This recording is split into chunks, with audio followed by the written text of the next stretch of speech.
नहीं परिणामवत् विज्ञानात् परिणामवत्तम मात्र फलम से अदिति, ये चलेगा। वक्तुम युक्तम इति नहीं वक्तुम युक्तम, परिणामवत्व का विज्ञान मात्र से आत्मा के परिणामवत्व भी कोई न कोई फल प्रदान करने वाला है, यह बात कहना संभव नहीं है। कूटस्थ नित्यत्वात् मोक्षस्य, क्योंकि जो मोक्ष है वो कूटस्थ है, और यदि आत्मा ही परिणाम वाला हो जाए, परिणामी हो जाएगा, फिर तो कूटस्थ आत्मा की प्राप्ति करना मोक्ष नहीं रह गया। क्योंकि परिणामित्व और कूटस्थत्व दोनों परस्पर विरोधी है। जो परिणामी है वो कूटस्थ नहीं है, जो कूटस्थ है वो परिणामी नहीं हो सकता है। इसलिए कहते हैं कूटस्थ ब्रह्मात्मवादी न एकत्व एकांत्यात् ईशित्री ईशितव्य अभाव ईश्वर कारण प्रतिज्ञा विरोध चेत न। यहां तक बात कूटस्थ ब्रह्मात्मवादी का एकत्व का निश्चय होने के कारण से, एकांत्यात् अव्यभिचारी निश्चय होने के कारण से ईशित्य और ईशितव्य ही नहीं रह गया। अतएव ईश्वर कारणवाद रूपी जब की प्रतिज्ञा उस प्रतिज्ञा के साथ विरोध हो जाए। चेतन अविद्यात्मक नाम रूप बीज व्याकरण अपेक्षता सर्वज्ञत्व, उस ब्रह्म में आत्मा में भी ईश्वरत्व हम कल्पना ही मानते हैं। वास्तव में कोई ईश्वरत्व नहीं है, सर्वज्ञत्व कुछ भी नहीं है उस आत्मा में। लेकिन अविद्यात्मक जो नाम रूप है उसकी बीज है, उसका व्याकरण की अपेक्षा करते, उसका जो अभिव्यक्ति की अपेक्षा करते हुए हम सर्वज्ञत्व की मान लेते हैं। जो असर्वज्ञ है वो इतना विशाल जगत के समस्त कार्यों के बीजों को, नाम रूपात्मक बीज को अभिव्यक्त नहीं कर सकता। अवश्य वो सर्वज्ञ होगा ही, इसको कोई संशय नहीं, इसलिए सर्वज्ञत्व को माना गया। इसे कहते हैं अविद्यात्मक जो नाम रूप बीज व्याकरण अपेक्षता सर्वज्ञत्व। सर्वज्ञत्व को हम अविद्यात्मक नाम रूपात्मक जो बीज है, इस बीज को अंकुर आदि के रूप में संसार पे वृक्ष पर्यंत का अभिव्यक्ति के लिए ही केवल हम मानते हैं। अतः प्रतिज्ञा के साथ कोई विरोध नहीं बनेगा। इसे क्या प्रमाण है?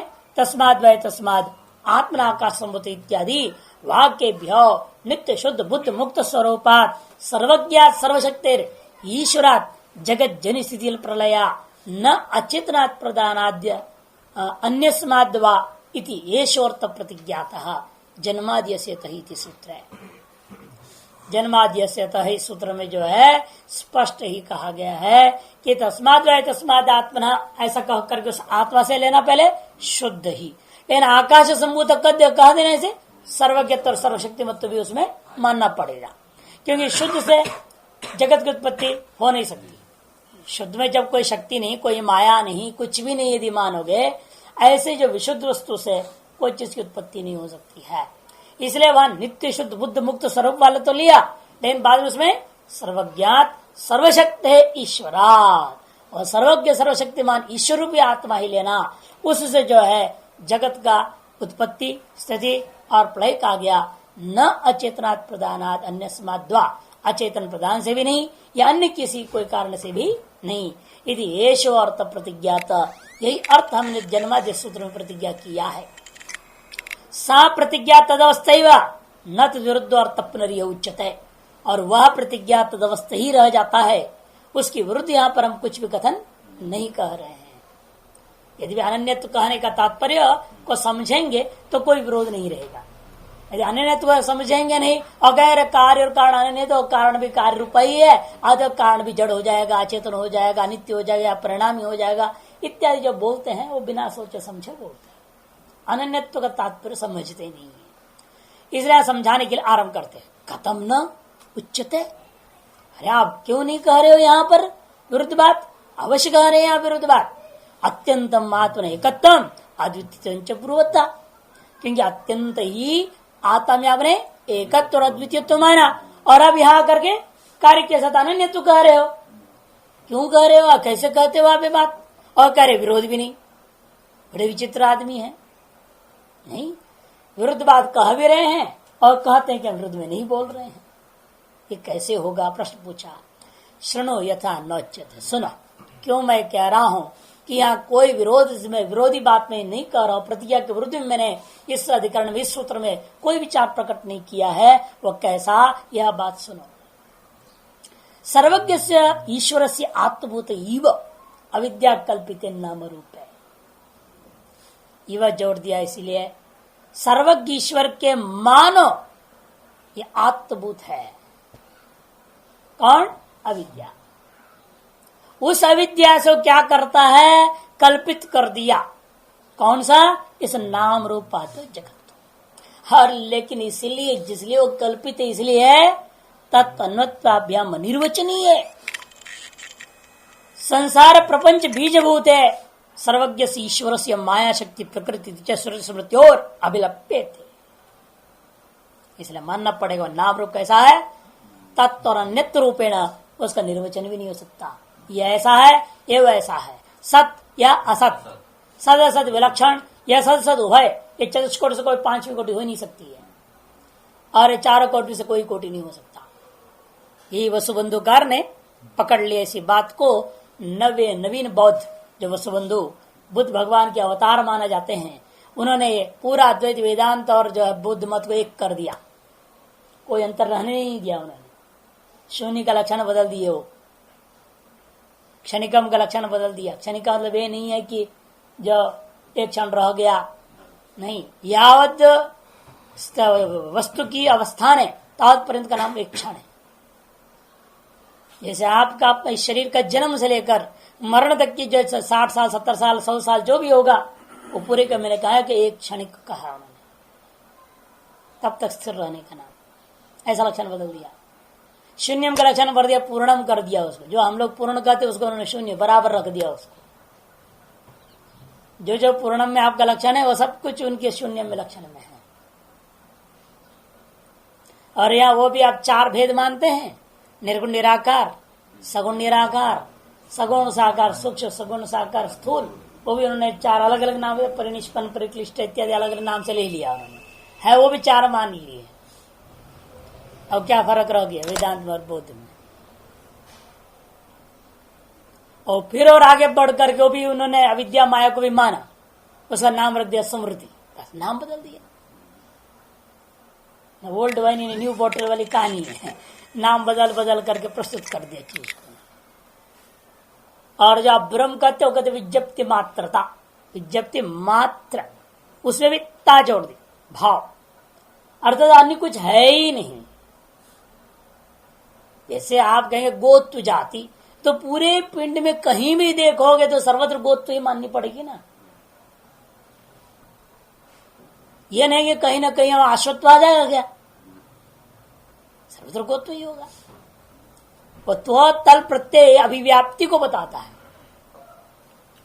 त्व और तल प्रत्यय का स्वभाव है, वह जो जिसमें भी आप जोड़ोगे और वो चीज जिसमें रहेगा उसे अभिव्याप्त होकर के रहेगा। जैसे त्व जोड़ दिया गो में, गोत्व हो गया, वो गोत्व कहाँ रहेगा? पूरी गो में रहेगा, व्याप्त।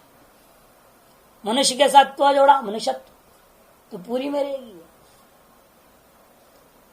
इसी पर उन्हें विज्ञप्ति मात्र को अगर शांति नहीं मिली उन्हें, आप कहते विज्ञान मात्रम आत्मा, कहते नहीं, विज्ञान मात्रम नहीं हुआ, विज्ञान मात्रता,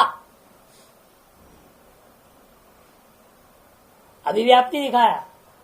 सर्वत्र उसकी अभिव्यापकता है, जिसका विभू कहते हैं, व्यापक कहते हैं, वही चीज उन्होंने उस शब्दों से बोल दिया। नहीं, शब्दांतर केवल किया उन्होंने। इसलिए यहां भी कहते हैं नाम रूप कैसे? आत्मभूत इव, आत्मभूत के समान, आत्मा में वास्तव में नहीं है, लगता है अपनी का है, अपने में ही है। कौन सी? अविद्या कल्पित नाम रूपे तत्वनत्यभ्यम अनिर्वचनीय है। संसार प्रपंच बीजभूत है, संसार के विस्तार का बीजभूता है। सर्वज्ञ से ईश्वर से माया शक्ति है, वो क्या है? वो सर्वज्ञ ईश्वर के अंदर विद्यमान एक माया शक्ति है। और तो लोग उसको प्रकृति भी कहते हैं। इति च श्रुति स्मृति और अभिलप्यते, श्रुति और स्मृतियां इस विषय में कहते हैं। संसार में बीजभूता नाम और रूप, यह सर्वज्ञ ईश्वर की माया शक्ति है। और इसको अथवा प्रकृति शुभ से भी कहा जाता है श्रुति और स्मृतियों में। ताभ्यम अन्य सर्वज्ञेश्वर। ये बात स्पष्ट है कि उन दोनों से, कौन दोनों से? नाम और रूप से ये ईश्वर बिल्कुल अलग है। आकाश वही नाम रूपयोर निर्वहिता ते यद अंतरा तद ब्रह्म। स्पष्ट भेद बता दिया है। अतएव कल्पित वस्तु अधिष्ठान से अवश्य ही भिन्न होगा, भिन्न होगा, मिथ्या होगा। उसी में ये नहीं, उसमें है मानो तो मुसीबत होगा, फिर उसका धर्म है मानोगे। इसीलिए कहना पड़ेगा ईश्वर से नाम रूप भिन्न है, लेकिन भिन्न होते स्वतंत्र सत्ता वाला नहीं है। अतः स्व अनन्यत्व अनुभूति जो हो रहा है वह मिथ्या होने के नाते अधिष्ठान के साथ भेद होकर के, इसलिए आत्मभूत पहले बोला था, आत्मभूत इव कह दिया, इसलिए आत्मभूत भी नहीं है और अत्यंत भिन्न भी नहीं है। वास्तव में इसको अत्यंत भिन्न कहना भी उचित नहीं बनेगा, स्वतंत्र सत्ता उसकी है ही नहीं। अभिन्न कहना भी नहीं बनेगा क्योंकि जड़त्व में प्रत्यय है। जो अत्यंत अभिन्न होगा वो चेतन होना चाहिए। अत्यंत अभिन्न भी नहीं है, अत्यंत भिन्न भी नहीं है, अतएव यह सब जगह इव जोड़ना पड़ता है। आत्मभूत के समान होता है, अपने से अभिन्न के समान प्रतीत होता है, लेकिन प्रतीति मात्र ही है उसका। इसलिए कहते हैं आकाश वही नाम रूपयोर निर्वहिता। आकाश नाम से प्रसिद्ध जो ब्रह्म है, आत्मा है, वो क्या है? वो नाम और रूप इन दोनों का अभिव्यक्ति करने वाला है, व्याकर्ता है। अर्थात इनको स्थूल रूप से अभिव्यक्त करने वाला वही है। और वे दोनों कहाँ हैं? ते यद अंतरा, जिसके भीतर में है, अर्थात जिसमें दिखाई दे रहे हैं वह तत् ब्रह्म, वो ब्रह्म है। इति श्रुति है। नाम रूप व्याकरण छांदोग्य में भी है। ये दोनों एक छठवाद एक छठा। सर्वाणि रूपाणि विचित्य धीरो नामानि कृत्वा विवदन्यता। यहां भी स्पष्ट कह रहे हैं सर्वाणि रूपाणि, जो धीर है या धीर से परमेश्वर या ब्रह्मज्ञानी, वह क्या करता है? सर्वाणि रूप ने सब रूपों को विचित्या विशेष रूपेण चयन करके अर्थात उत्पन्न करके सबके एक एक अलग अलग अलग नाम रखते, नामानि कृत्वा, नामों को करता है, नाम करके उनमें प्रविष्ट होकर वदनादि व्यवहार भी करता है। यहाँ पर कृत्वा तदनंतम तद प्रविष्ट सृष्टवा तद अनुप्रविशत, जो जोड़ करके बाद में कहना पड़ेगा अभिवदन यदास्ते, सृष्टि की इसे प्रवेश कर गया, नाम रख दिया सबका और उसके अंदर प्रवेश करके फिर बोलचाल व्यवहार करने लग गया। जो वदनादि व्यवहार करता अवस्थित है वो अभिवदन यदास्ते तदेव ब्रह्म। और एक जगह का श्वेता एकम बीजम बहुधा करोति, एक बीज को जो अनेक रूप का रूप प्रदान करता है इत्यादि शब्दों के द्वारा स्पष्ट है। नाम और रूप इस आत्मा में परिकल्पित वस्तु है। एवं अविद्याकृत नाम रूप उपाधि अनुरोधी ईश्वर भवति। आ गया ना? इसलिए कोई ईश्वर नाम का वस्तु स्वतंत्र नहीं है, वो भी कल्पित ही है। अविद्याकृत नाम और रूपात्मक उपाधि का अनुरोधी है कौन? ये ईश्वर नाम का वस्तु, उसके अनुसारी है। अर्थात अनुसरण करके हम कह रहे हैं कोई ईश्वर नाम का चीज है इस आत्मा में, वो आत्मा को ईश्वर शब्द से भी कह दो, कोई दिक्कत नहीं। व्योम इव घट कर्कादि उपाधि अनुरोधी, जैसे घट कर्कादि उपाधि के आधार पर आकाश को भी अब क्या कह दिया? ये घटाकाश है, पटाकाश है, मठाकाश है, नाम रख दिया। लेकिन वास्तव में वह आकाश न घटाकाश होता है न पटाकाश होता है, कि उपाधि का अनुसरण करते हुए अब नाम दे रहे हैं और कह रहे वस्तु है, घटाकाश नाम का चीज है, वो आकाश से अलग है, ऐसा बोलते हैं। उसी प्रकार यहां पर भी व्यष्टि समष्टि रूपी उपाधियों को लेकर के ईश्वर और जीव के रूप से हम उसी आत्मा को कह रहे हैं। और व्यवहार के लिए कहने के लिए क्या है? वो शुद्ध निर्गुण निराकार से भिन्न सर्वज्ञ ईश्वर है, उससे भिन्न एक अज्ञानी जीव है, ऐसे व्यवहार हो जाता है। लेकिन वास्तव में उसका भिन्न कुछ भी नहीं, उपाधिकृत उसी आत्मा में आरोपित मात्र ईश्वर है, आरोपित मात्र जीव है। केवल उपाधिकृत यथा उसी महाआकाश में घट कर्कादि उपाधिकृत घटाकाश कर्काकाश आदि आरोपित मात्र है ना वह आकाश जो महाआकाश है वो घटाकाश नहीं हो जाता, परिचिन्न नहीं हो जाएगा। उसकी अपरिच्छिन्नता को त्याग करके क्या परिचिन्न हो जाएगा? वो कभी नहीं। उसी प्रकार से आत्मा जो ब्रह्म अपनी अपरिच्छिन्नता को त्याग कर समष्टि अवच्छिन्न होकर के परिच्छिन्न भाव को प्राप्त नहीं कर सकता। न व्यष्टि चैतन्य से बुद्धि आदि से अवच्छिन्न होकर के जीव भाव को कोई प्राप्त नहीं हो सकता। माने परिच्छिन्नता आरोपित है अपरिच्छिन्न में। यथा घटाकाश महाआकाश में आरोपित हुआ। क्यों आरोप आ गया? उपाधि के कारण से। उपाधि क्यों आ गई? वो अनादिकालीन विद्या के कारण से। माया माननी पड़ेगी ना, माया शक्ति प्रकृति अभी बताए थे, उसके बिना नहीं होता। ये सब अविद्या माया का खेल है और कुछ नहीं है। यहाँ पर बार बार जो मैं कहा करता हूं वो बात क्या ला रहे भाष्यकार बहुत बढ़िया से देखिए। सच स्वार्थ भूतान एवं घटाकाशस्थानीयान अविद्या प्रतिष्ठापित नाम रूप कृत कार्यकरण संघातानुरोधिनो जीवाख्यान विज्ञानात्मन प्रति इष्टे व्यवहार विषय। और वो ईश्वर क्या करेगा? इन जीवों पर अपनी शासन चलाएगा। जबकि वह ईश्वर भी समष्टि नाम रूप का रूपी उपाधि का से परिच्छिन्न हो गया है। आरोपित ही वो भी परिच्छिन्नता कल्पित परिच्छिन्नता है।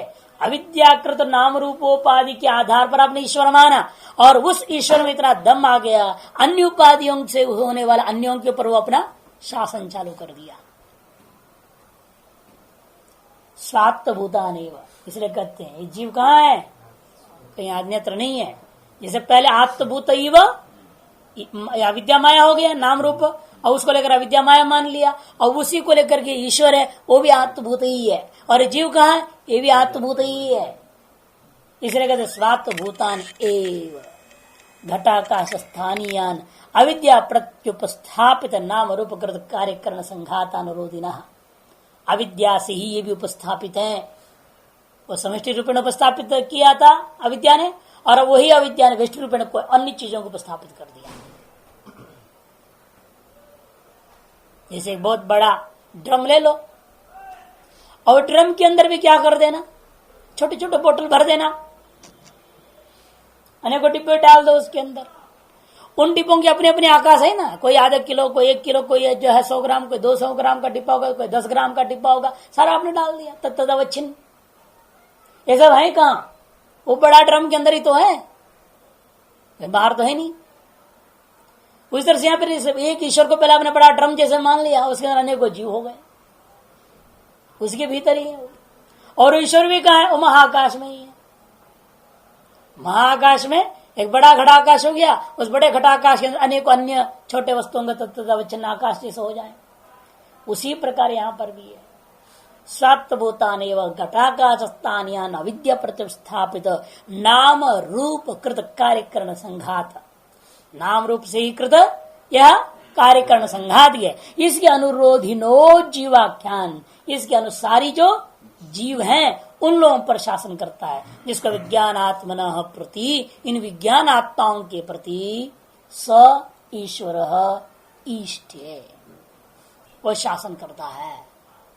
वह किस विषय में शासन करेगा? परमार्थ में एक बारे में कुछ नहीं बोल सकता। व्यवहार विषय वह इष्ट है। केवल तुम्हारी व्यावहारिक जगत पर उसकी अपना नियंत्रण रहेगा। आपके अपने कर्मों पर नियंत्रण, उसके फल उपभोग कराने में नियंत्रण इत्यादि पर उसका व्यावहारिक पदार्थों को लेकर के नियंत्रण रख सकता है। लेकिन आपके अपने पारमार्थिक स्वरूप की ओर जाने में हो या आने में हो या स्वरूप स्थित होने में वो रोक नहीं सकता, क्योंकि वो उसका ही स्वरूप है। वो अपने स्वरूप को बाध्य देगा क्या? आपको अपने स्वरूप में जाने से रोकने का मतलब क्या? उसे खुद को अपने स्वरूप में जाने से रोकना, क्योंकि आपका स्वरूप उसके खुद के स्वरूप में कोई अंतर ही नहीं। अतएव स्वरूपाकार होने में कोई बात नहीं हो सकता संसार में। अब व्यवहार में बाध्य बाधक भाव आ जाएगा। ईश्वर चाहेगा तो देगा, नहीं देगा, इंद्र विघ्न डाल रहा है, कोई विघ्न डाल रहा है, परेशान कर रहे हैं, सब कुछ हो सकता है। व्यवहार विषय में ही ईशितव्य और ईशितृत्व होता है। तदेवं अविद्यात्मक उपाधि परिच्छिन्न परिच्छेदापेक्षमेव ईश्वर से ईश्वरत्वम सर्वज्ञत्वम सर्वशक्तित्व। बार बार कहता हूं, यही बात आ गया ना यहाँ पे। ईश्वर की ईश्वरत्व, ईश्वर की सर्वज्ञत्व, ईश्वर की सर्वशक्तित्व, ये सारी चीजें अविद्या कल्पित ही है। अतएव ब्रह्मज्ञानी में ये सब नहीं हो सकता। यदि कोई ब्रह्मज्ञानी हो जाए वह ईश्वर हो जाएगा, ये डरने की जरूरत नहीं है। आप समझेंगे हम ब्रह्मज्ञानी हो जाए हम ईश्वर हो जाएंगे। अरे हम ईश्वर कैसे हो सकते हैं? घबराते ना लोग, अरे हम परमात्मा कैसे हो सकते हैं, हम ईश्वर कैसे हो सकते हैं? अरे भाई तुम घबराओ मत, तुम ईश्वर नहीं बनोगे। जिस दिन ब्रह्मज्ञानी हो जाओगे उस दिन तुम ब्रह्म भले हो जाओगे, तुम ब्रह्म हो जाओगे, लेकिन ईश्वर का भ्रम भी दूर हो जाएगा। तुम ईश्वर कहाँ हो जाओगे? ईश्वर नहीं होगे, बल्कि ईश्वर संबंधी जो भ्रम है वो भी दूर हो जाएगा। और जीव संबंधी भ्रम तो दूर होता ही। इसे साफ कर रहे यहां पर, तदेवं अविद्यात्मक उपाधि परिच्छेदापेक्षम एव ईश्वर से ईश्वरत्वम, ईश्वर से सर्वज्ञत्वम, ईश्वर से सर्वशक्तित्वं च न परमार्थत्व विद्या पास सर्वोपाधि स्वरूपे आत्मनि ईशित्रीशितव्य सर्वज्ञत्व व्यवहार उपपद्यते। ये ठोस दिमाग में बिठाने वाली बात, सारी भ्रांति दूर हो जाएगी। कहते ब्रह्मज्ञानी हो जाए उसको सारी सिद्धियां रिद्धियां मिलनी चाहिए, अरब खरब रुपये बहते आ जाना चाहिए ब्रह्मज्ञानी हो जाएगा तो है। ब्रह्मज्ञानी होने से कुछ नहीं मिलने वाला। बाह्य लौकिक व्यवहार का जो विषय होते हैं इनसे तो तुम दूर हो जाओगे, अपने स्वरूप का आनंद ही मिलेगा और कुछ नहीं मिलने वाला है। ये सोचे ब्रह्मज्ञानी हो गया इसलिए बहुत बड़ा करोड़पति हो गया, बहुत बड़ा आश्रम बना दिया तो ब्रह्मज्ञानी हो गया, ये जो सोचना बहुत ही गलत है। वो तो ईश्वर भी नहीं रह जाता, अतएव मंडलेश्वर भी नहीं होता। जब ईश्वर ही नहीं है तो ये सब कहां से आने वाला? ये सब तो बेकार मामला है, ये व्यवहार का विषय है, ये वहां नहीं है। इसके तदेवं अविद्यात्मक उपाधि परिच्छेद की अपेक्षा से ही ईश्वर की ईश्वरत्व, सर्वज्ञत्व, सर्वशक्तित्व जैसा, ये भी समझना ना साथ साथ जीव का जीवत्व, अल्पज्ञत्व, अल्पहितमत्व आदि भी अविद्योपाधिकृत ही है। न जीव न ईश्वर, न जीवत्व न ईश्वरत्व, न सर्वज्ञत्व न अल्पज्ञत्व, न तो जो है सर्वशक्तिमत्व तो अल्पशक्तिमत्व, ये सारी चीजें अविद्योपाधिकृत ही है। परमार्थ तो विद्या पास सर्वोपाधि स्वरूप है। परमार्थ तथा विचार करके देखेंगे आप, विद्या के द्वारा जब सकलोपाधि स्वरूप का परास्त है, ऐसा स्वरूप है कौन सी? आत्मनी। उस आत्म स्वरूप में जब स्थित हो जाओगे वहां पर ईशित्रीशितव्य, सर्वज्ञत्व, अल्पज्ञत्व, सर्वशक्तिमत्व, अल्पशक्तिमत्व इत्यादि व्यवहार न उपपद्यते, इत व्यवहार ही उपपन्न होगा। तथा च उक्तम, यह बात स्पष्ट कहा भी गया है उपनिषदों में, लेकिन उन शब्दों के अर्थ को ग्रहण नहीं कर पाता है ढंग से। वो स्थूलार्थ में चले जाते हैं और समझते हैं नहीं उसके भाव क्या होता है, लक्ष्यार्थ क्या है। वहां यत्र नान्यत् पश्यति नान्यत् शृणोति नान्यत् विजानाति स भूमा, स्पष्ट कर दिया। और सब कुछ जानेगा कहाँ? वो सर्वज्ञ का मतलब क्या? सब कुछ जानेगा। यहाँ पर नान्यत् विजानाति, वो स्व भिन्न तो कुछ भी नहीं जान रहा, तो सर्व को कहां से जान लेगा वो? अन्यत न विजानाति और सर्वम विजानाति, कितना फर्क है। एक तरफ कहते हैं अपने ज्ञान स्वरूप में कर्मत्व न कुछ भी विद्यमान नहीं है। अन्यत न विजानाति मतलब क्या? विजानन रूपी क्रिया, विज्ञप्ति रूपी क्रिया का कोई कर्मभूता विषय नहीं है। ये तो हुआ नान्यत विजानाति का। और सर्व विजानाति का मतलब क्या? सर्वज्ञ। सर्वम जानाति थी सर्वज्ञ, अल्पम जानाति थी अल्पज्ञ। यहां पर विज्ञप्ति क्रिया में सर्वम या अल्पम रूप कर्म है। जब कर्म का प्रतिषेध हो गया, ये कैसे मानते हो कि आप ब्रह्मज्ञानी हो जाओ तो सर्वज्ञ हो जाओगे? जब कर्म का आत्यंतिक निषेध कर रहा है श्रुति, आपके अपने विज्ञान स्वरूप में पहुंचने के बाद वह विज्ञान अन्य किसी वस्तु को विषय नहीं करता, अर्थात अन्य वस्तु ही नहीं रह जाता तो विषय क्या करेगा? वास्तव में अन्य वस्तु ही नहीं है। जहां विद्या हुई, विद्या के से अपने स्वरूपानुभूति हो जाती है, वही वास्तविक विद्या की उपलब्धि है। तब तक हम कहते परोक्ष ब्रह्म ज्ञानी कहते हैं, इसलिए अपरोक्ष नहीं कहते। अतएव अपरोक्ष होते ही बराबर है, सब समाप्त हो गया। विद्या ने अविद्या को नष्ट कर दिया। जो स्वरूप उपाधि नष्ट हो जाते हैं, अपास्त हो जाता है, ऐसे स्वरूप में सारी चीजें हो ही नहीं सकते हैं। इसलिए कहते यत्र नान्यत पश्यति नान्यत शृणति नान्यत जिनाति सब हो यत्र तस्य सर्वमात्मैव अभूत् तत्के न कम पश्यात्। यह सब कुछ आत्मा ही हो गया कहने का तात्पर्य ये नहीं है सारा कर्म करता हो गया। तात्पर्य है अब तक जो मैं और मेरे से बिन यह ऐसे भेद था, अहम अस्मि अहम सर्वम जानामि, ये था ना। पहले मैं हूं, ये आत्मा हुआ, और मैं इन सबको जानता हूं, अतः मैं सबको जानने वाला सर्वज्ञ हूं, यह भेद था। और अब सब कुछ आत्मा ही हो गया, अर्थ कि अहम एव अहम अस्मि एव अस्मत् भिन्नम न किंचिद्यप्यस्ति, अतः हम किंचित न जानामि, अर्थात अज्ञानी अस्मि नैव अहम सर्वभूतो अस्मि। जब स्वरूपभूत हो जाता है, इसलिए कहा ना अत्यंत मूढ़, अत्यंत जो मूढ़ होते हैं वो भी परम सुखी हैं, और जो ब्रह्मज्ञानी है वो भी परम सुखी है। तो बीच के है ना लटपट वाले, यही गड़बड़ है। वो दोनों का एक ही स्वरूप है, हम न किंचित जानामि, मैं कुछ नहीं जानता हूं।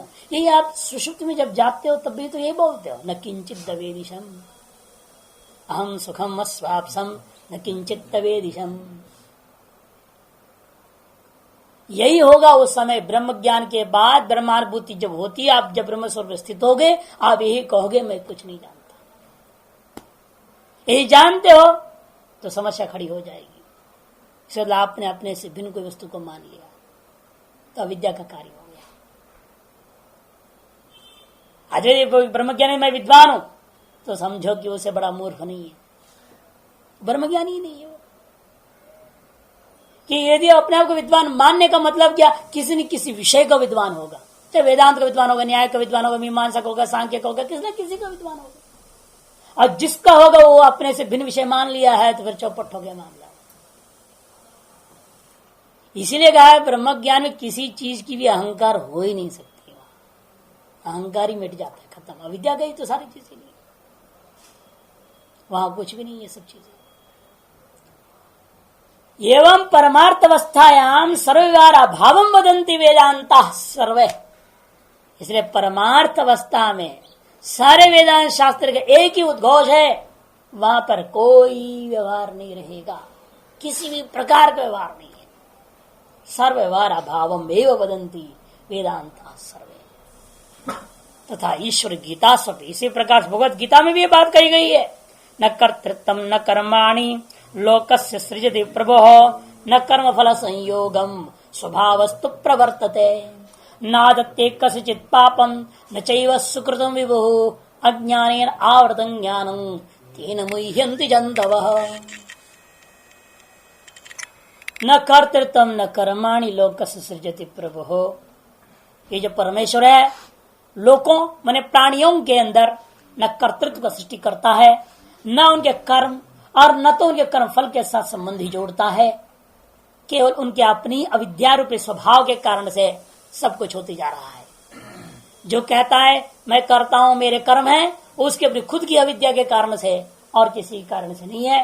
परमात्मा या ब्रह्म किसी जीव नाम का वस्तु को प्रकट नहीं किया है, न जीव से कोई चीज को कर्म करा रहा है, न कर्म फल के साथ संबंध कराता है। ये सब खुद की अविद्या के कारण से। इसलिए 13वां अध्याय में विस्तृत शास्त्र से पूछा उसने, यदि ऐसा है तो अविद्या कहां से आई, कहां है वो अविद्या, किसके पास है? तो भाष्यकार ने बड़ा उसको जाल बिछाया समझाने के लिए, सीधा बोलेंगे तुम्हारे पास है, तो मानेगा है नहीं वो, है मेरे को अविद्यावान कहते हो, नाराज हो जाएगा ना वो। ऐसे धीरे धीरे उसको क्रमशः ले जाके समझाया, जिसको संसार दिखाई देता है उसी के पास अविद्या है, और तुम्हें दिखाई दे रहे तो तुम्हारे पास भी है, बात खत्म हो। जिसके पास व्यवहार है या जिसके लिए व्यवहार है, तो उनके पास ही अविद्या है। अतः उनको प्रयास करना पड़ेगा। अपने अंदर कहां से टपक गया पता नहीं, लेकिन उसे दूर तो करना ही पड़ेगा। अब जैसे आप ये थोड़ी खोजोगे आपके अंदर बुखार के कीटाणु कहां से आए हैं, खोजोगे? आपका काम इतना ही है, भाई बुखार आ तो गया, छोड़ो, अभी कहां से आया, कैसे आया, कि सुअर को मच्छर काटा तो मच्छर मेरे को काटा, कौन सा मच्छर कहाँ है, वो इससे आज का दिन है पता लगाने को कहां जाओगे लफड़े में।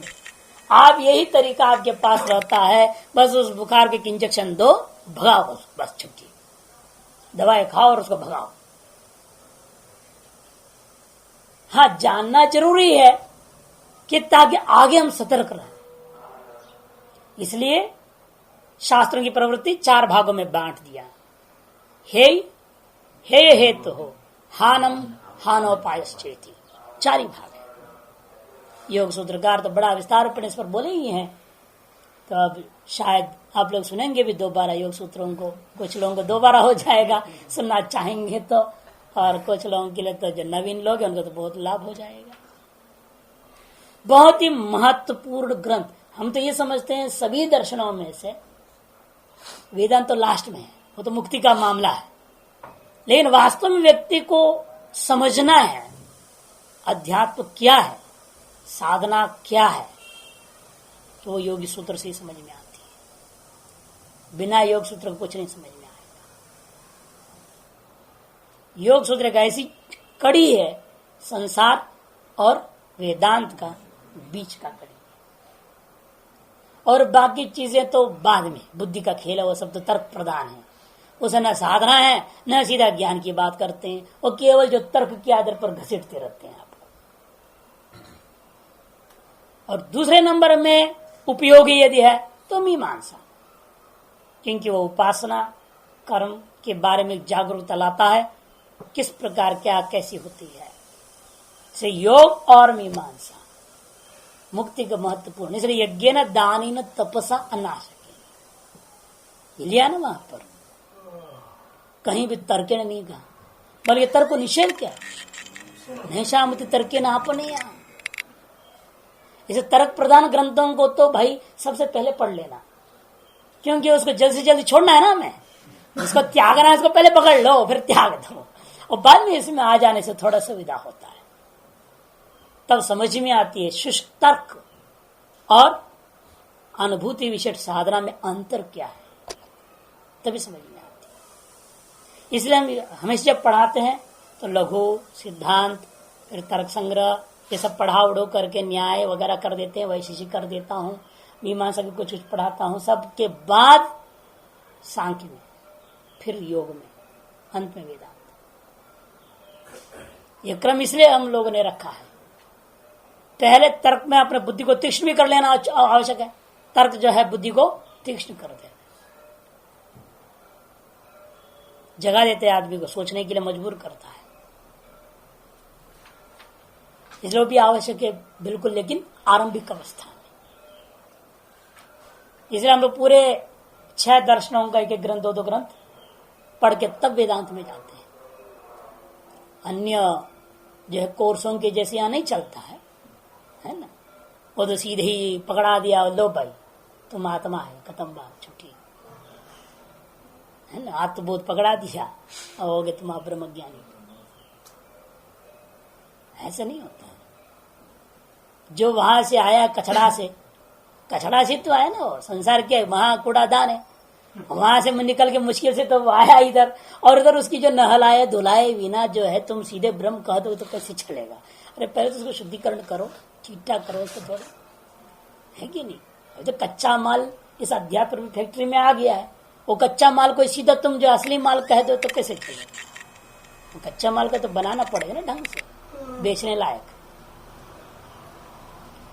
तो वैसे यहाँ पर भी समझना, इसलिए भाष्यकार यहाँ जोड़ देते कहते हैं परमार्थ अवस्था में तो सर्व और अभाव वदंती वेदांता सर्वे, उसे प्रमाण दे रहे हैं। ईश्वर गीता में श्रुति तो बता ही दिए, स्मृति में बता दिया, वास्तव में कुछ भी नहीं होते, सब अपनी अपनी अविद्या के कारण से प्रवृत्त होता है। नादत्य कसिचित पापम न चैव सुकृतम विभो, इसलिए वह विभो परमात्मा किसी का न पाप को लेता है न देता है, न जो पुण्य को लेता है न देता है। अज्ञानी न आवृतम ज्ञान, बस इतना ही हो रखा है अपनी अविद्या से, अपना स्वरूप होता जो ज्ञान आवृत हो रखा है। तेन मोह्यंति जंतव, अतः उस अज्ञान के कारण से ही यह जीव मोह में पड़ा है और कर्तृत्व भोक्तृत्व ईश्वर आदि अनेकों जाल को मान रखा है। इति परमार्थ अवस्थायाम ईशित ईशितव्यादि व्यवहार भाव प्रदर्शित है। व्यवहार अवस्थायंतु उक्त श्रुतोवपि ईश्वर आदि व्यवहार, अतः परमार्थ अवस्था में ही हम कहते हैं ईशित ईशित व्याधि का व्यवहार नहीं है। इन व्यवहार अवस्था में तो श्रुति स्मृति सब स्वीकार कर ही रहे हैं और उसके अनुसार आपको चलना भी चाहिए। व्यवहार अवस्था में व्यवहार अवस्थायंतु उक्त श्रुतोवपि ईश्वरादि व्यवहार, येष सर्वेश्वर येष भूताधिपति येष भूतपाल येष सेतु विधरण येषाम लोकानाम असंभेदाय तथा ईश्वर गीता स्वभी। इसी प्रकार भगवद गीता में भी देख सकते हैं आप, ईश्वर सर्वभूतानाम हृदय अर्जुन तिष्ठते भ्रामयन् सर्वभूतानि यंत्रारूढ़ानि माया। स्पष्ट श्रुति स्मृतियों में कि भाई वो जो है कैसा है, वो यह सर्वेश्वर है और भूतों का अधिपति है और भूतों का पालक है। इन लोगों की मर्यादा भंग न हो, इस प्रयोजन से वह इन सबको धारण करने वाला सेतु के समान सेतु है। यह ईश्वर है और यहाँ पर है ना, ईश्वर सर्वभूतानाम, सकल भूतों का हृदय रूपी देश में, हृदयावच्छिन्न देश में ही अर्जुन तिष्ठति विद्यमान रहता है। और क्यों रह रहा है वहां पे, क्या काम है उसका, यहाँ के क्यों बैठा है वो? कहते हैं यंत्रारूढ़ानि माया, शरीर रूपी यंत्र पर आरूढ़ होकर भ्रामयन् सर्वभूतानि, सकल भूतों का भ्रमण कराता हुआ अपनी माया से केवल यह सब खेल रचता है। यहाँ पर देखो व्यवहार अवस्था में ईश्वर और जीव भेद मान लिया, ईश्वर भी है जीव भी है, सारा व्यवहार भी है। सूत्रकारों भी, अब इसलिए देखो बता रहे सूत्रकार भी जो कहे हैं तद अनन्यत्वम व परमार्थ विप्रायण, सूत्रकारों भी परमार्थ विप्रायण तद अनन्यत्वम इत्याह। व्यवहार विप्रायण तो स्यात् लोकवदिति महासमुद्र स्थानीयताम ब्रह्मण कथेति। पूर्व सूत्र में, पूर्वाधिकरण में समुद्र दृष्टांत लिए थे ना, और स्याल लोकवत दृष्टांत कह दिए थे, तो वो बात वो व्यवहार अवस्था को लेकर के कहा हुआ जवाब है। अतः परिणामवाद हमारे यहाँ व्यवहार की व्यवस्था है और विवर्तवाद हमारे पारमार्थिक व्यवस्था है। और विवर्तवाद दृष्टि से कहा जाता है यह जगत उस आत्मा में अनन्य है, वह पारमार्थिक अवस्था से कहा जा रहा है। जो है ही नहीं जहां उसको कहना पड़ता उससे अनन्य है ही नहीं, किंतु प्रतीत हो रहा है ना। इसे जैसे सर्प है नहीं किंतु प्रतीत हुआ, तो कहाँ हुआ फिर? रज्जु में हुआ, तो रज्जु में फिर कैसा था वो? संयोग संबंध ने था बोलोगे? न संयोग संबंध बोल सकते हो, न समवाय संबंध बोल सकते हो कि अधिष्ठान कराते हुए वस्तु बाद में नहीं है। इसका मतलब वो अनन्य ही था, अभिन्न रूप से ही था वो सर्प रज्जु में। था भी जब तक भ्रांति थी और नहीं था जब ज्ञान हो जाता है। इसलिए अनन्यत्व जो बात कही गई है यहाँ कार्य कारण का, जगत और ब्रह्म के बीच में, वो परमार्थ दृष्टिया या विवर्तवाद को स्थापित करते हुए वास्तव में जगत की अनुत्पत्ति का कथन करने के लिए ही अनन्यत्व का कथन। और जहां से लोकोत के समुद्र तरंगा दृष्टांत दिया है परिणाम रूपेण, वह उत्पत्ति का जो कथन है व्यवहार दृष्टि से। व्यवहार विप्रायण तो स्यात् लोकोत महासमुद्र स्थानीयताम ब्रह्मण कथयति अप्रत्याख्या यैव कार्य प्रपंचम परिणाम प्रक्रिया च आश्रयति। इसलिए पूर्वाधिकरण में हमने कार्य प्रपंच का खंडन किए बिना परिणाम की प्रक्रिया को स्वीकार किया था, लेकिन वह भी यथार्थ कथन के लिए नहीं है, परमार्थ दृष्टि नहीं, व्यवहार दृष्टि है। क्योंकि तारस परिणाम को स्वीकार करने में लाभ क्या है? सगुणेषु उपासनेषु उपयोक्षत इति। इस दृष्टिकोण से हमने मान लिया है ईश्वर और जीवादि व्यवहार काल में कि सगुण उपासनाओं में उनका उपयोग होता है। इसीलिए हमें समुद्र जो स्थानीय स्थानापन ब्रह्म बना करके उस जो है तरंग फेना बुद्ध बुद्धा स्थानापन सारा संसार को दिखाया और इधर कार्य प्रपंच के अस्तित्व को परिणामवाद के आधार पर अस्तित्व को भी प्रदान कर दिया। क्यों आश्रित किए सब? केवल सगुण उपासना में उनका उपयोग को देखते हुए। अतएव उनका कथन पारमार्थिक नहीं है। भावे चोपलब्धे है, कई पाठ भेजे भावाचोपलब्धि भी पाठ है। खैर दोनों पाठों के अंदर भाष्यकार एक ही अर्थ करेंगे, कोई खास अंतर नहीं पड़ेगा। भावे च कारण के होने पर ही कार्य की उपलब्धि है। यदि कारण से कार्य भिन्न होता, कारण का न होने पर भी कार्य उपलब्ध होना चाहिए।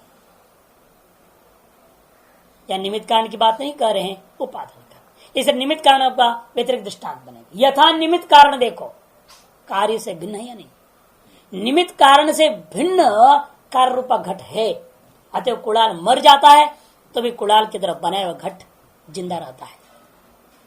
रहता कि नहीं रहता है?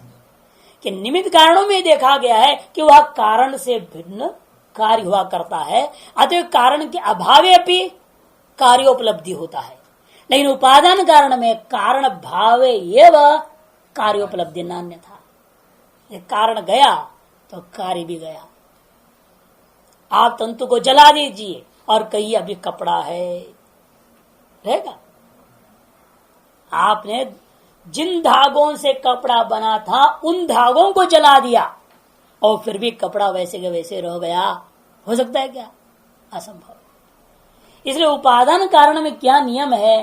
कारण भावे कार्योपि उपलब्ध है, अन्यथा न। अतएव कारण कार्य का नित्य सिद्ध हो जाता है कि नहीं? यदि अन्य होता तो कार्य अभावे भी कार्योपलब्धि होनी चाहिए। कारण के अभाव में भी कार्योपलब्धि हो जाए तब तो अन्यत्व आ जाएगा, लेकिन ऐसा नहीं होता, अतएव अन्यत्व सिद्ध होया। इतश्च कारणाद अन्यत्वम कार्यस्य। इसलिए भी कारण से कार्य को अनन्य मानना होगा। क्यों? यत् कारणम भावे एव कारणस्य कार्यम उपलभ्यते है। यत् कारणम माने जिस कारण से, जिसलिए कथन जिसलिए कि यत् कारण, कारण से या कारण वो कारण नहीं लेने का। ये बात जो कहा गया है जिस हेतु से, जिस आधार पर यह बात कही गई, क्या बात कही गई? कारण से कार्य अनन्य है। यह बात जिसलिए कहा जा रहा है। किस लिए? किस आधार पर? तब कहते हैं भावे एव कारणस्य, यह कारण से उपादान कारण से। यत् कारण मतलब जिसलिए, जो हिंदी भाषा बोलते ना, जिसलिए ऐसा है इसलिए हमने प्रतिज्ञा की थी। कारण कार्य से अनन्य है, यह प्रतिज्ञा जिसलिए किया गया तो वह हेतु बता रहे यत् कारण से। हाँ साधारण है ही है। साधारण असाधारण में, साधारण में आते ही कौन? समवायी कारण, असमवायी कारण, निमित्त कारण, ये तीनों ही असाधारण कोटि में ही जाते हैं। और साधारण कोटि में वो चीजें जो इन तीनों से भिन्न, जब ईश है, काल है, प्रागभाव है, ये सब तो लेने ही पड़ेंगे। ईश्वर तो मानना ही पड़ेगा। ईश्वर सकल कार्यों के प्रति निमित्त कारण माना जाता है। लेकिन कुछ वो जो निमित्त कारण है उन कोटि में भी लिया जा रहा है, लेकिन वो वास्तव में वो सब साधारण कारण कोटि में चले जाता है। इसलिए कारण को दो भाग कर दो, साधारण और असाधारण, अथवा कारण को तीन भाग कर दो, समवायी असमवायी निमित्त, उपादान असमवायी और निमित्त। बात एक ही है, कोई फर्क नहीं पड़ता। इसलिए कहते हैं कि भाई कारणस्य भावे एवं कार्य उपलब्धते, कारण का रहने पर ही कार्य की उपलब्धि होती है, न अभावे, और कारण के अभाव होने पर वह कार्य भी उपलब्ध नहीं होता। तद्यथा, वह दृष्टांत समझाते हैं, सत्यम मृदि घट उपलब्ध।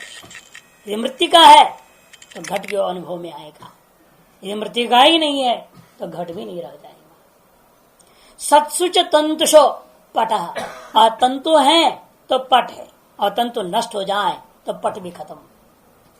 न च नियमेन अन्य भावे अन्य उपलब्धि दृष्टा। व्यतिरिक्त मुख से भी कह रहे, नियमित रूपेण जिन वस्तुओं का अन्य भाव कर देते हैं तो वहां पर अन्योपलब्धि से अन्य का होना नहीं देखा गया। यथा दृष्टांत और क्लियर करके देखिए, नहीं अश्व गोह अन्य सन, जो घोड़ा है और गौ से भिन्न होते हुए गौर भावे गौ के होने पर घोड़ा भी रहेगा, ऐसा नहीं कह सकते। गौर भावे एवं न उपलब्धि का देना, अश्व जो गौ से जब अन्य है, गौ के होने पर अश्व न उपलब्धते, अश्व की उपलब्धि नहीं हो सकती। कोई जरूरी नहीं, कहीं आपने देख लिया घोड़ा और गाय एक साथ है, इतने माह से गौ और घोड़े के बीच कार्य कारण भाव कहता हुआ, ये नहीं कहना चाहिए गौ वहां जहां है वहां घोड़ा रहेगा, ये नहीं हो सकता। यही पंचमान्यता सिद्ध में भी होता है ना, क्वचित कारण कार्य के प्रति आपने रासव को देख लिया, साथ तो वो भी खड़ा था वहां, आज रासव भी घड़े के प्रति कारण है, ऐसे यदि कोई कहे तो वे विचारी कारण हो जाता है कि रासव के बिना भी घट का होने में कोई बाधा नहीं। तब यहां पर भी समझना है कि कहीं आपने गौ और घोड़े को एक साथ देख लिया, इतने मात्र से उनके परस्पर को अस्तित्व के प्रति कार्य कारण भाव नहीं बन सकता है, क्योंकि गौ और अश्व अत्यंत भिन्न है। यह बात जब आपने स्वीकार कर लिया है, इसलिए कहीं एक आध जगह भले दोनों एक साथ रह जाएं, उतने मात्र से उनका परस्पर संबंध नहीं जोड़ी जा सकती, क्योंकि अन्यत्र जहां केवल गौ है वहां घोड़ा भी रहेगा, ऐसा नहीं कह सकते। ऐसा नहीं होता है, सर्वानुभव सिद्ध है। इसलिए कहते हैं नियमेन अन्य भाव, यदि नियमित रूप में हमने स्वीकार कर लिया एक घोड़ा और गाय दोनों भिन्न वस्तु है, फिर तो अन्य से उपलब्धि न दृष्टा, फिर एक की उपलब्धि होने पर अन्य को उपलब्धि नहीं देखने को मिलता। अत्यंत भिन्न दो पदार्थों के नियम है, एक की उपलब्धि होने पर वह दूसरे का अवश्यम भावी उपलब्धि नहीं होता है। जहां दो वस्तु अत्यंत भिन्न हो, अनन्य हो तो ऐसा नहीं, एक की उपलब्धि होने पर अन्य की उपलब्धि माननी ही पड़ेगी। दो अनन्य वस्तुओं में, अन्य वस्तु में नहीं। नच कुलाल भावे एवं घट उपलब्ध थे, दृष्टांत के लिए और लिया, निमित्त निमित्त कारण एक ही कार्य कारणों में, पहले घोड़ा अश्व तो अत्यंत भिन्न वस्तु था, अब कार्य कारण भी है फिर भी भिन्न है। ऐसे कौन? कुलाल और घट। इन दोनों के बीच में यद्यपि कार्य कारण भाव भी है, लेकिन वह कार्य कारण उपादान का कार्य कारण भाव नहीं है। अतएव कुलाल का होने पर घट भी होगा, कोई जरूरी नहीं, कुलाल का न रहने पर भी घट हो सकता है। इसलिए कुलाल भावे एवं घट उपलब्धि न सत्य पे निमित्त नैमित्तिक भावे अन्यत्वा, क्योंकि इन दोनों के बीच में परस्पर निमित्त नैमित्तिक भाव का होने पर भी वे अत्यंत भिन्न पदार्थ हैं। अन्यस्य भावे अन्यस्य उपलब्धि नियता दृश्यते यथा अग्निभावे धूमसी थी। पूर्व पक्ष आता है यहाँ पर कि इस पर विचार देखेंगे, तर्क हो गया। ओम